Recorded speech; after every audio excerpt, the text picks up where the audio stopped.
It's time for freedom lovers around the world to stop living in denial. Chinese-style net censorship and beyond is now being openly and incrementally deployed across the planet. We have had Cass Sunstein, the White House regulations czar, come out and say they want to, quote, ban conspiracy theories, make you get a license to be able to have a website. The Italian government has already implemented this. The Australian government is implementing it and putting in total net filtering, banning websites like WikiLeaks. Major ISPs around the world have been banning Infowars.com and PrisonPlanet.com, my sites.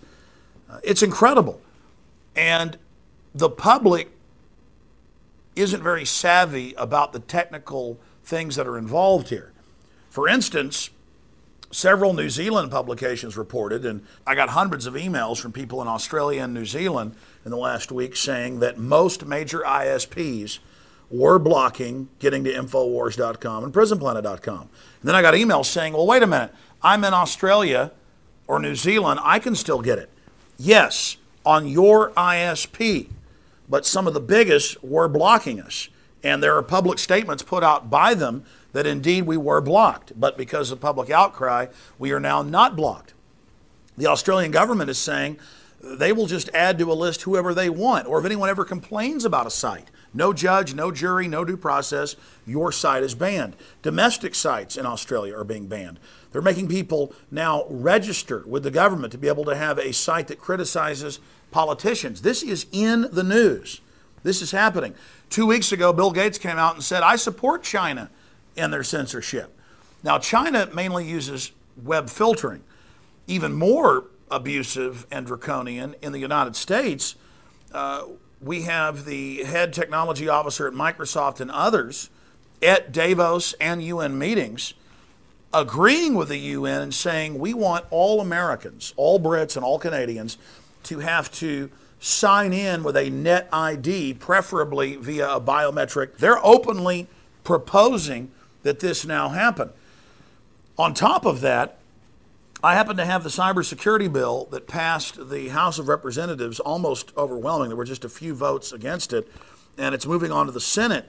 And I challenge people to go read this bill for yourself. It recruits high schoolers and college students to join Homeland Security. The Pentagon admits that they now are hiring tens of thousands of bloggers to counter disinformation on American blogs. They say they may target. Now, there was an Air Force a few months ago talked about killing American journalists in country. Even the smallest IT provider will have to put in the software and government snooping hubs where everything is recorded by the government, everything's controlled. These indexes of thousands of websites that are banned have to be installed at the local ISP level, even in small towns. Under these different blacklists, we are included, Infowars.com, PrisonPlanet.com, all over the country and all over Europe and many other areas of the world. We have been sent countless screenshots of Cox Communications, Time Warner, you name it, ISPs in England. We've written articles and put links to their statements going back 4 years saying this is objectionable material. And there's really 4 ways they flag. They say porn, or they say hate, or they say gambling, or illegal activity. And they normally use hate for us. Now, even if you think what we're saying is hateful, shouldn't there be the free speech? Shouldn't you have the decision to go to Infowars.com or PrisonPlanet.com? The truth is we have some of the most banned sites worldwide because we are effective. We cover the real issues. And so it's not just universities and law enforcement centers and public schools and corporations that are now banning us. We've got a list on PrisonPlanet.com in an article that Paul Watson wrote titled Frightening Taste of Internet Censorship as Major Free Speech Website Blocked. In Watson's article, we have links where major transportation hubs in the EU and in England that are supposedly free internet, that's taxpayer paid for, and Infowars.com and PrisonPlanet.com is blocked. So we have been put in these databases fraudulently to be blocked, and you shouldn't put up with it. You should complain. You should say no. You should call your ISP and tell them you're going to move on to somebody else if they continue this. Because if we allow this incremental implementation of Chinese-style net censorship, obviously it's going to hurt our society. Every time they attempt to incrementally restrict the internet and the free flow of information, we need to stand up and say no. And we need to stand up to Time Magazine and the New York Times and countless other mainstream publications that have all called in the last month for a net ID to be able to get online, who've called for internet taxes, who've called for taxes and regulation on talk radio, because they can't just ignore the internet. They can't fund COINTELPRO and Pentagon disinformation to have us all infight with each other. They've done all that, and it's not working. So now they want to incrementally shut it down. They want to force things onto Internet 2, the safe internet, as the UN and a Microsoft executive said. Then you'll have the old internet, they claim. But if you really read Internet 2 consortium meeting minutes, they plan to force everybody over to the new internet, where you have a subdomain with a major carrier who can shut you down whenever they want. And then they're going to incrementally shut down the old web and use this cybersecurity legislation to restrict free speech.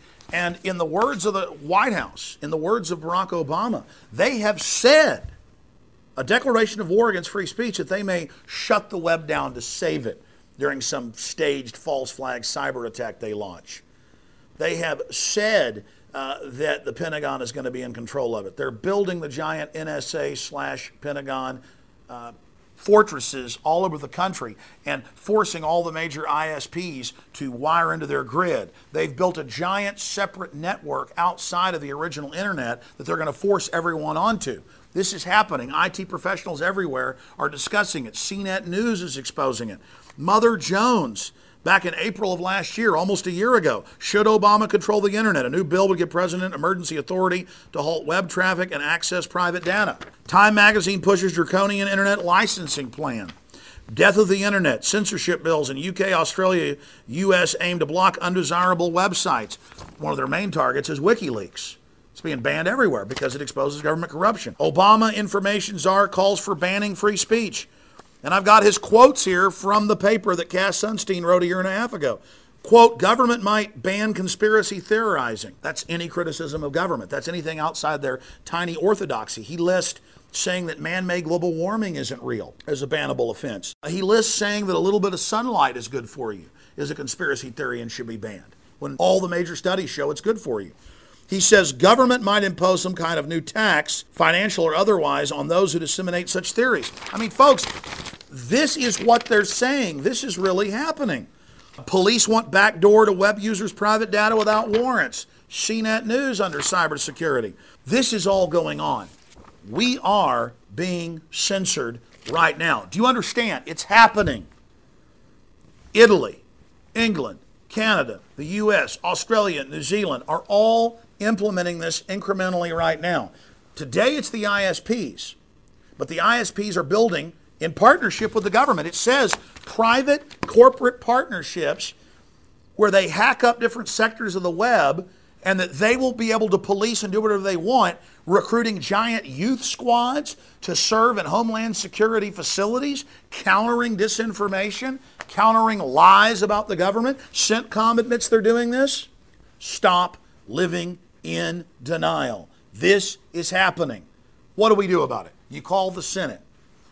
You tell them, do not implement this draconian bill. The Senate version's even worse. Kill the Cybersecurity Act. Understand that our government's been caught staging false flag after false flag. They're constantly hyping how dangerous the internet is because they can't allow it to continue to operate because it's exposing their fraud. They have the incentive to launch a fake cybersecurity attack, just like the Gulf of Tonkin or the Reichstag, as a pretext of control. Support the free internet now while you still have it. Appreciate sites like WikiLeaks and Infowars.com and the Electronic Frontiers Foundation and what it's doing. Support sites like Cryptome. All of these sites are under attack on record. Many of them are being raided by the FBI. They don't want the people standing up against what they're doing. And they are testing the people's resolve right now. They are pushing the borders of what they can get away with. They're sending up trial balloons. Now is the time to let them know we are not going to let more oppressive laws than even communist China has installed take place here in the United States and in Europe. Out of the gates, they're proposing more oppressive systems than what China even has. And that's mainstream news. It's happening, ladies and gentlemen. If you think you're being raped by big government right now, they haven't even gotten started. We need to keep the internet free. We're also going to be developing plans to create printable newspapers, DVD distribution, other systems to get around all of this. But in the end, we're up against classic tyranny, and it doesn't look good. So please spread this video. Please spread the articles we've written. Please make your own videos and analyze the attacks on the internet. If we don't stand together, we're all going to hang separately. God bless you all.